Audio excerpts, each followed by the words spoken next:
it is important in the area of motivating yourself, it's important to know why you're doing it. Because that mind will say, why bother? Why go through all this? This is too hard. No, throw in the towel. It's not worth it. Has it ever said that to you before? Here's how you can handle that. Here's how you override that. Write down 5 reasons why you deserve it. Why do you deserve what you want? Why you? Why do you deserve it? What meaning and value will it bring to your life? What's so different about you that you deserve your goal or this goal? And when you write down those 5 reasons, when you have some down moments, and you're going to have them, when that conversation starts talking to you and it's going to talk to you, what you will do is you can pull that out and read it, and it will build you up. It will be your rod and your staff to comfort you through some challenging moments, because you're going to have some. Life will knock you between the eyes. It will catch you on the blind side, come out of nowhere, stuff you can't anticipate that will knock the wind out of you. You want to give up. That's why it's important for you to work on yourself, listening to tapes, building yourself up, talking to yourself with power, feeling, and conviction, building yourself up day in and day out, because it's coming. Life will send you some curves you cannot anticipate. The next thing is that whatever you do, you want to develop technical mastery. You want to be the best at what you do. You want to master it.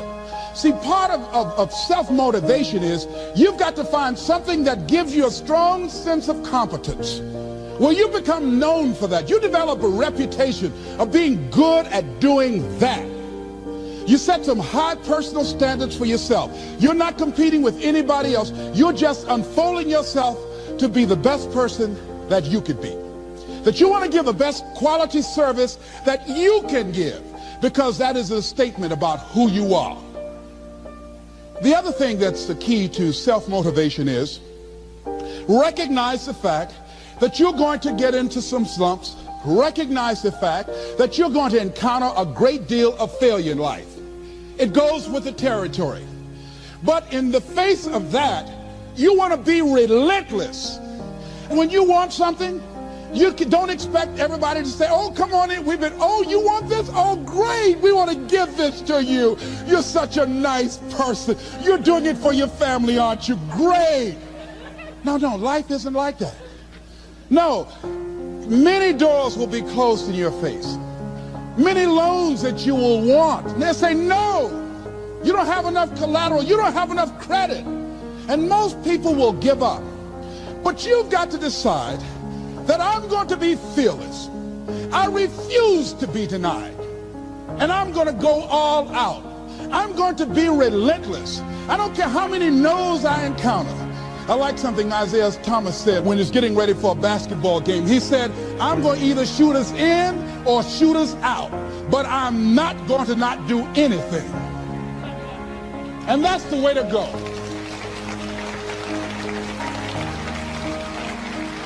You can't make a basket unless you shoot the ball. You can't hit a home run unless you take a swing at it. Most people won't even take a swing. Well, I probably won't make it anyhow. That's the conversation within. They probably won't give it to me anyhow. If you want something, you've got to be relentless. You've got to decide, I deserve this, and I'm going to have it. And you go all out to get it. That drives you. The next thing is that when you want something out of life, you've got to be willing to go into action. Don't wait around for things to be just right. Don't wait for things to be perfect. Don't wait for the ideal situation. It will never be ideal.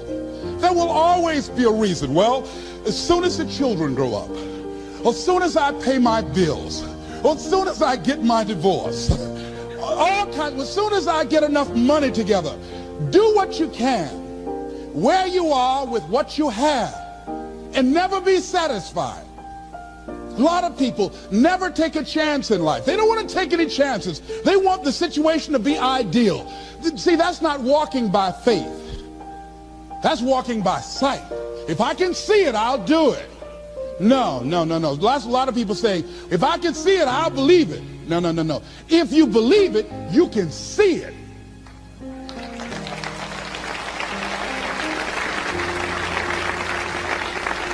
And don't be disturbed because no one else can see it.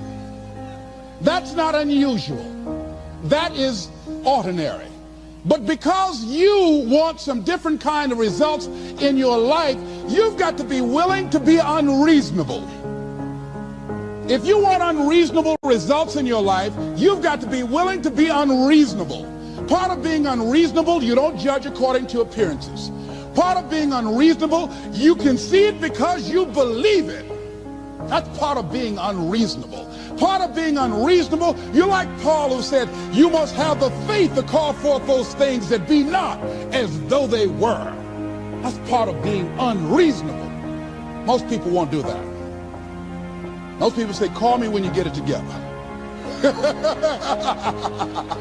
Then I'll support you.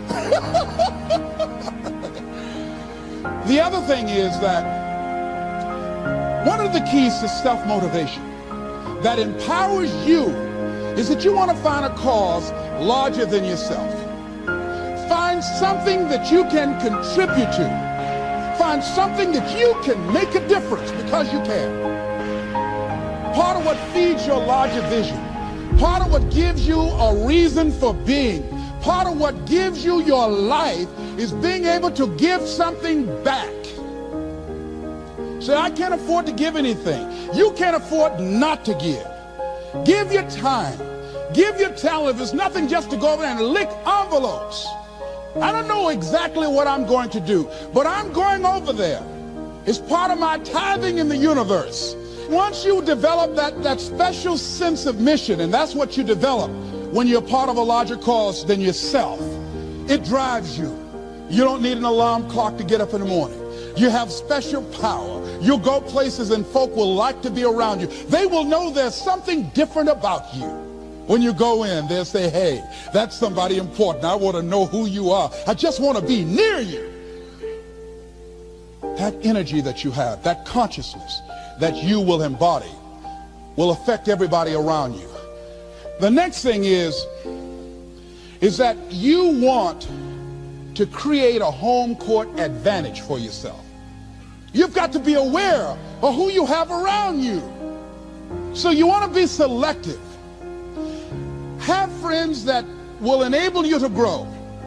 I have friends that help me to grow spiritually. These are my spiritual friends.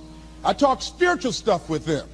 I have some other friends who are just intellectual friends. They make me grow intellectually. They make me stretch.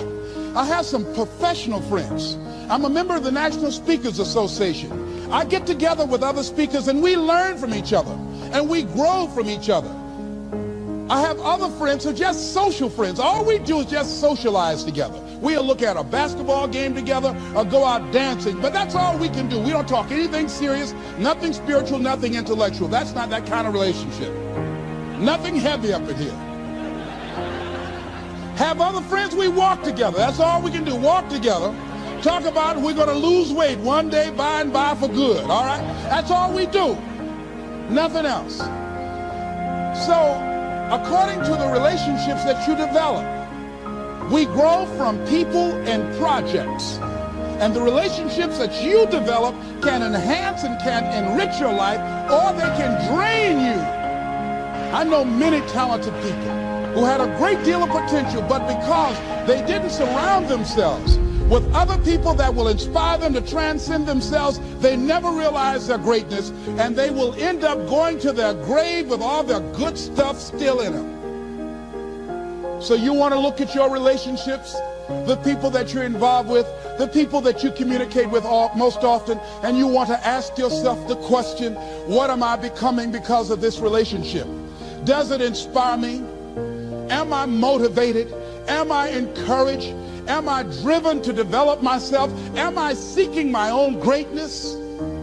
What kind of person am I becoming because of this relationship?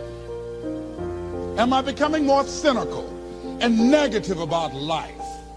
Ask yourself that. The next thing is, You've got to say yes to your life. You've got to say yes. Yes to my dreams. Yes to me. Yes, I can make it. Yes, I can. Doesn't matter how many failures I've made. Doesn't matter how many mistakes I've endured. Doesn't matter about my defeats. Doesn't matter about what I've done. Yes, yes. I don't care about the fact I'm in a hole now. Doesn't matter about where I am. Yes. The last chapter to my life has not been written yet. If you judge me now, you'll judge me prematurely. I haven't exposed all my stuff yet. I'm still in the process of transforming my life. I'm still in the process of becoming.